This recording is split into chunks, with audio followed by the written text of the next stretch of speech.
জি, ধন্যবাদ আপনাকে। বিদ্যালয়টি ১৯৯৪ সালে প্রতিষ্ঠিত হয় এবং আমি এখানে ২০২৪ সালের জুলাইয়ের গত ১ তারিখই ১লা জুলাই আমি যোগদান করি। আমি নিজেকে মহান রাব্বুল আলামিনের কাছে কৃতজ্ঞ। এরকম একটা পেশায়, মহান পেশায় যে আসতে পেরেছি, আমাকে আল্লাহ তাআলা এখানে নিয়ে এসেছেন। এই ছেলেমেয়েদের সেবা করতে পেরেছি।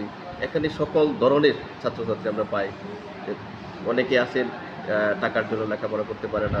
অনেক মেধাবী, অর্থাৎ এই কালীপুর স্কুলটা যে আমি যে ইতিহাস জেনেছি, আমার সাথে যে সভাপতি মহোদয় আছেন, ওনারা জায়গা জমি দিয়ে যে পরিশ্রম করে স্কুলটাকে প্রতিষ্ঠিত করেছেন। এখানে অনেক ছেলেমেয়ে লেখাপড়ার সুযোগ পেয়েছে। এটি মনে হয় যে আমি পৃথিবীতে জন্মগ্রহণ করি, মানুষকে লেখাপড়ার সুযোগ করে দেওয়া, এর চেয়ে মহান পেশা আর হতে পারে না। আপনাকে আসলে এই স্কুলের একটা বিশেষ একটা ইতিহাস ঐতিহ্য রয়েছে, তা তো বটেই। সেটা হচ্ছে আমরা এখান থেকে কালীপুর থেকে আমি নিজেও যখন হাই স্কুলে পড়াশোনা করতাম, বাংলাদেশ রেলওয়ে উঁচুতে যেতাম, তখন অনেকটা পথ পাড়ি দিয়ে, সাঁকু পেরিয়ে, গোদাঘাট দিয়ে, নৌকা দিয়ে আমাদের ভেঙে ভেঙে একদম বাংলাদেশ রেলওয়ে উঁচুতে যেতে হতো। সেখান থেকে আবার আসার সময় কোচিং থাকতো, সেই কোচিং শেষ করে বাসায় ফিরতে ফিরতে রাত হয়ে যেত, সন্ধ্যা পেরিয়ে যেত। অর্থাৎ রাস্তাটুকু কিন্তু আমাকে পার হতে হতো। কখনো ঝড় বৃষ্টি হতো, কখনো ডিঙি নৌকা থাকতো না।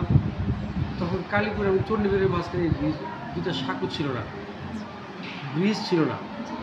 প্রথমত কাঠের ব্রিজ ছিল, পরে ব্রিজ না থাকার কারণে দীর্ঘদিন দুইটা নৌকা দিয়ে দুইটা খাল বিল পার হতে হতো। আমাদের অনেক কষ্ট হতো, ব্যাপক সময় লাগতো। তো রিক্সা ছিল না, যাতায়াত কোনো পায়ে হাঁটা ছাড়া কোনো ব্যবস্থা ছিল না। করে অনেক ত্যাগ তিতিক্ষা করে আমরা তিতিক্ষা করেই কিন্তু আমরা ওই উচ্চশিক্ষার জন্য হাই স্কুল, পরবর্তীতে ঢাকায় কলেজ, ঢাকা বিশ্ববিদ্যালয়, আল্লাহর কাছে লাখো কোটি শুকরিয়া। এখন আমি বাংলাদেশ সুপ্রিম কোর্টের একজন আইনজীবী এবং এই স্কুলের সভাপতি। তো সেই কষ্ট থেকে গ্রামের আমাদের বড় ভাইরা এবং যারা ধনাঢ্য ব্যক্তি ছিলেন, তার ছেলেমেয়েরা একইভাবে পড়াশোনা করতেন। সেই চিন্তাটা মাথায় রেখেই গ্রামের যদি কিছু করতে চায়, গ্রামের ছেলেমেয়েরা এত দূরে কষ্ট করে পড়াশোনা করতে না হয়, সহজে যাতে পড়াশোনা করতে পারে, সেই চিন্তা থেকেই আমার বড় ভাই ওনারা যখন একসাথে বসলেন, তখন আমাদের এই এলাকাটাকে বেছে নিলেন।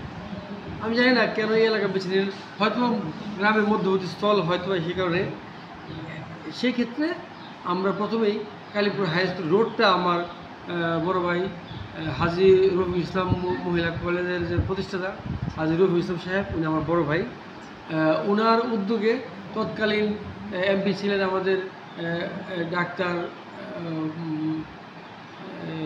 চট্টগ্রাম বিশ্ববিদ্যালয়ের প্রাণিবিদ্যা বিভাগের ছিলেন, ওনার নামটাই বলতে মনে পড়ছে না, ডাক্তার। ওনার কাছ থেকে একটা বরাদ্দ নিয়ে আমরা কালীপুর হাই স্কুল রোডটা করি। চিন্তা করি রোডের পাশে একটা স্কুল কীভাবে প্রতিষ্ঠা করা যায়। তখন সবাই বললো যে এখানে তো অন্য কোনো জায়গা জমি নেই।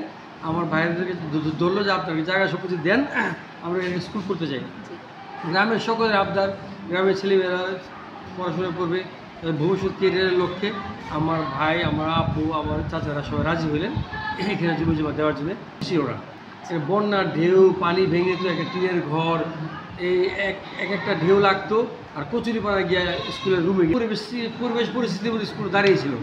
প্রত্যেক বন্যার সময়, প্রত্যেক বছরে বছরে এই বাঁধ দিয়ে, কচুরিপাড়া দিয়ে গ্রামের ছাত্র যুবকরা এমনভাবে ব্যারিকেড দিয়ে রাখতো যে স্কুলটা ক্ষতি না হয়। স্কুলটাকে আঁকড়ে ধরে রাখার জন্য অনেক ধরনের অবলম্বন করতো, বাঁশ দিয়ে, বাঁশের আড় দিয়ে স্কুলটা রক্ষা করেছে।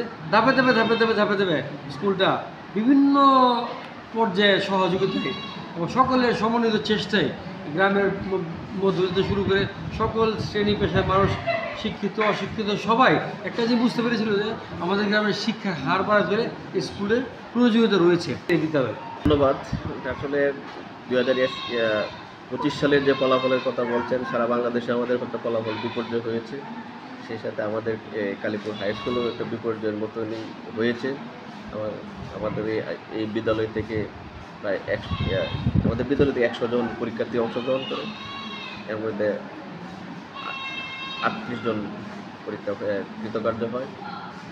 বিগত বছরে এই বিদ্যালয়টি ভালো ফলাফল উপহার দিয়ে আসছে। ভালো সেই দেখা গেছে যে এখানে শিক্ষার্থী বিশ্ববিদ্যালয়ে শিক্ষকতা আছে, মেডিকেলে আছে এবং এমবিবিএস পাস করে, এমনকি এই ব্যাংকের ব্যাংকে জবে আছে। কিন্তু মূল্যায়ন আমাদের যে এখন আমাদের বর্তমান সভাপতি মহোদয়, আমরা অভিভাবক সহ মিটিং কয়েকটি সমাবেশ করেছি, অভিভাবকদের নিয়ে কথা বলেছি। প্রত্যেক এবং একজন অভিভাবক বাদ নেই যে তারা ছাত্রের সাথে সভাপতি মহোদয় এবং আমি কথা বলি। এখন উঠে পড়ে লেগেছে যে আমাদের এই বিপর্যয় কীভাবে কাটা যায় এবং প্রত্যেক শিক্ষকরা ভালো রেজাল্ট কীভাবে আমরা করতে পারি। এই ব্যাপারটাই কিন্তু আমাদের যে সভাপতি মহোদয় এবং আমি, এই যে আমরা শিক্ষকরা এখানে রয়েছেন, সিনিয়র শিক্ষকরাও, ও তারা সবাই মিলে আমরা যে অভিভাবকদের সাথে কথা বলেছি যে আপনাদের কিছু দায়িত্ব আছে। আমরা আমাদের কাছে যে সময়টা থাকে, আমরা তাদেরকে যে ধরনের গাইডেন্স, যে ধরনের লেখাপড়ার কাজ করে যায়, সেটা কিন্তু আসলে পড়া তৈরি করার ক্ষেত্রে হলো আপনাদের বাড়ি। এখন আপনার এই পড়ার টেবিলটা কেমন, সব কিছু আমরা সবার কাছে কিন্তু আমরা দাঁড়িয়ে গিয়েছি, প্রত্যেকটি বাড়িতে আমরা গিয়েছি। পরীক্ষার্থী যারা আছে, এই বছরে যারা 26-এ যারা পরীক্ষা দেবে, সবার কাছেই আমরা বাড়িতে যেই তাদের পড়ার টেবিলটা দেখেছি, বিভিন্ন খবর নিয়েছি এবং তারা কী করেছে, এবং সেই হিসাবে অভিভাবকরা বুঝতে পেরেছেন এখন যে তাদেরও দায়িত্ব রয়েছে যে প্রস্তুতি নিতে হবে। সেই ক্ষেত্রে যেটা বলেছেন আলোকিত মানুষ, আসলে আমাদের এই পৃথিবীতে আলোকিত মানুষের প্রয়োজন, সার্টিফিকেটওয়ালা মানুষের দরকার নেই। আমরা চাই আলোকিত মানুষ, যে আমরা যেই ধর্মেরই থাকুক, সেই ধর্মের অনুশাসন নিয়ে, ধর্ম অনুযায়ী সে যদি এগিয়ে যায়, তাহলে আমরা একজন সৎ চরিত্রের নিষ্ঠাবান একজন লোক পাবো। কর্মক্ষেত্রে, সকল ক্ষেত্রে সেই আলোকিত মানুষ যখন আমাদেরকে সেবা দেবে, আমার দেশকে উত্তর এগিয়ে নিয়ে যাবে, তারা স্বপ্নের সিঁড়িতে তারা পৌঁছে দেবে। ধন্যবাদ আপনাকে। আমরা এই ডিজিটাল বাংলাদেশে সারা বিশ্বের সাথে তাল মিলিয়ে যে বিশ্বায়নের যে প্রভাব পড়েছে সারা বিশ্বে, সেই ক্ষেত্রে আমাদের বিদ্যালয় পিছিয়ে নেই। এখন আমরা যখন আমাদের সভাপতি মহোদয় প্রত্যেক সপ্তাহে শনিবার আমরা সবাই আমরা 9টায় এই ডিজিটাল প্ল্যাটফর্মে কথা বলি, সবার সাথে কথা বলতে পারতেছি। ছেলে মেয়েদেরকে আমাদের যে ডিজিটাল ল্যাব রয়েছে, সেখানে তারা শিক্ষা গ্রহণ করতে পারতেছে, বিভিন্ন হাতে কলমে তাদের শিক্ষা। এটি একটা যে আনন্দ, তারা কিন্তু তারা বুঝতে পারছে। এই শিক্ষকরাও যে কোনো ধরনের যে কোনো ধরনের আপডেট তথ্য তারা ডিজিটালের মাধ্যমে পাচ্ছে। তারা এই কোনো ডিজিটাল ভূমিকা রেখে, সেই ক্ষেত্রে আমরা ওয়েবসাইট খুলেছি, আমাদের বিদ্যালয়ে একটা ওয়েবসাইট রয়েছে, সেক্ষেত্রে আমরা ফলাফল দিতে পারতেছি, বিভিন্ন ক্ষেত্রে অংশগ্রহণ করতে পারছি। আমার বিদ্যালয়টাকে এই ডিজিটালে আমরা এগিয়ে নিয়ে যাবো ইনশাল্লাহ। আপনাদের সকলের যদি যে মাল্টিমিডিয়া যে প্রজেক্টর রয়েছে সেগুলির ব্যবহার হচ্ছে, এমন আমাদের যে একটা ল্যাব রয়েছে, সেখানে আমরা সাপ্তাহিকভাবে রুটিন করে দেওয়া আছে। প্রত্যেকটি 6ষ্ঠ থেকে 10ম শ্রেণী পর্যন্ত তারা মাল্টিমিডিয়া ক্লাস অংশগ্রহণ করে এবং তারা যে আনন্দ সাথে যে শিখতে পারছে, সেটা কিন্তু আমি অনেক সময় ক্লাস পরিদর্শন করে যখন দেখতে পাই তাদের চোখে মুখে যে আনন্দের আভাস, সেটা কিন্তু আসলেই একমাত্র ডিজিটালের জন্য, অর্থাৎ বিশ্বায়নের যে ডিজিটাল, সেটা বোঝা যায়। ধন্যবাদ। সেক্ষেত্রে আমরা মোবাইল ডিভাইস ব্যবহার না করে, সেক্ষেত্রে আমরা শিক্ষার্থীদেরকে প্রত্যেকটি ক্লাসে আমাদের শ্রেণী শিক্ষকগণ এবং সকল শিক্ষকগণ যখন ক্লাস পাঠদানে অংশগ্রহণ করে শিক্ষার্থীদের, তখন তাদেরকে আমরা প্রত্যেক শিক্ষকই তাদেরকে ওই সম্পর্কে অর্থাৎ ওইটার যে মোবাইলের যে প্রয়োজনীয়তা এবং অপ্রয়োজনীয়তা আছে, অপ্রয়োজনীয়তা বিষয়গুলো তারা তুলে ধরে কথা বলছে এবং অভিভাবকদের সাথে আমরা অভিভাবক যে সমাবেশ করি, সেখানে আমরা তুলে ধরি যে মোবাইল একটা নিত্য প্রয়োজন হয়ে দাঁড়িয়েছে। একজনের সাথে যোগাযোগ, কারোর সাথে কথা বলা, সংবাদ মাধ্যম এবং ডিজিটাল যুগে মোবাইলের প্রয়োজন আছে, কিন্তু ওইটার যে আরেকটা খারাপ দিক রয়েছে, সেটাও কিন্তু রয়েছে, সেটা তুলে ধরা হয়, প্রত্যেক সমাবেশেও তুলে ধরা হয়। এবং আমাদের উপজেলা নির্বাহী অফিসার মহোদয় এই ইদানিং আইনশৃঙ্খলা কমিটির মধ্যে একটা আইন করে দিয়েছে যে 6ষ্ঠ থেকে 10ম শ্রেণী পর্যন্ত কোনো শিক্ষার্থী মোবাইল নিয়ে প্রবেশ করতে পারবে না, কোনো জায়গায় মোবাইলও ব্যবহার করতে পারবে না, প্রায় ঢোকানো হয়। এরপরেও যদি আমরা সবসময় ক্লাসের মধ্যে আমরা চেক করি যে কোনো ধরনের যারা ডিভাইস নিয়ে যাতে তারা বুঝতে না পারে। ধন্যবাদ। সেক্ষেত্রে আমরা এই যে মাদক রয়েছে, সেটা হলো ভয়াবহ নেশাগ্রস্ত কিশোররা কিন্তু জড়িয়ে পড়ছে। আমরা যারা আসলে লেখাপড়ার থেকে জোরে পড়ে যায়, তাদের কাছে এই প্রভাবটা বেশি পড়ে আছে দেখা যাচ্ছে। আমরা যদি তাদেরকে আনন্দদায়ক শিক্ষায় যদি নিয়ে আসতে পারি, তাদেরকে কিন্তু সেই মাদক থেকে আমরা রক্ষা করতে পারবো। ধন্যবাদ। সেটা আমাদের একটা মেয়েদের জন্য একটা ব্যাধি। এখানে প্রায় প্রতি বছরই দেখা যাচ্ছে যে 10-15 জন মেয়ের এরকম অবস্থা লেখাপড়া থেকে ঝরে পড়ে যায়, স্কুল থেকে ঝরে পড়ে যায়। কারণ হয়ে যায় তারা তাদের বাল্যবিবাহ, দরিদ্রতার ছোঁয়া। মানে এখানে মেঘনা নদী রয়েছে, এখানে যে জেলেপল্লী রয়েছে, জেলেপল্লীর মেয়েরা আসলে আমাদের মুসলমান সমাজেও রয়েছেন যে আমরা বিয়ে দিতে পারলেই মনে হয় মেয়েটাকে যত দ্রুত বিয়ে দিয়ে দিতে পারি, তার মেধাও লক্ষ্য করা হয় না।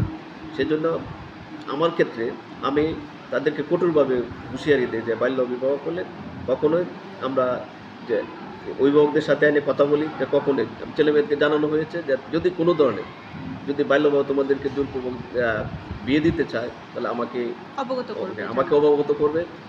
অবশ্যই সেটা প্রতিরোধ করবে এবং ইউনো মহোদয় জানে, সবাই কিন্তু আমরা সচেতন যারা রয়েছে শিক্ষিত সমাজ, সবাই 999 ফোন দিয়েও তুমি কাজ করতে পারো, মানে এই কথাগুলি বলতে পারবো আমাদের সাথে। আমরা যদি এই ব্যাধি থেকে, এবং অনেকে প্রকাশ করতে চায় না, সেটা সবচেয়ে বড় সমস্যা সমাজে।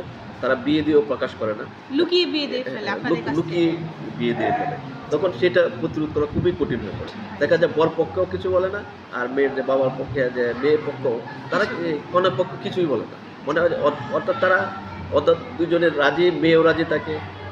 মেয়ে যখন দেখা যাচ্ছে যে তাকে প্রতিবাদ করে না, তখন মনে করেন মেয়ে রাজি আছে। আসলে সেই মেয়েটা যে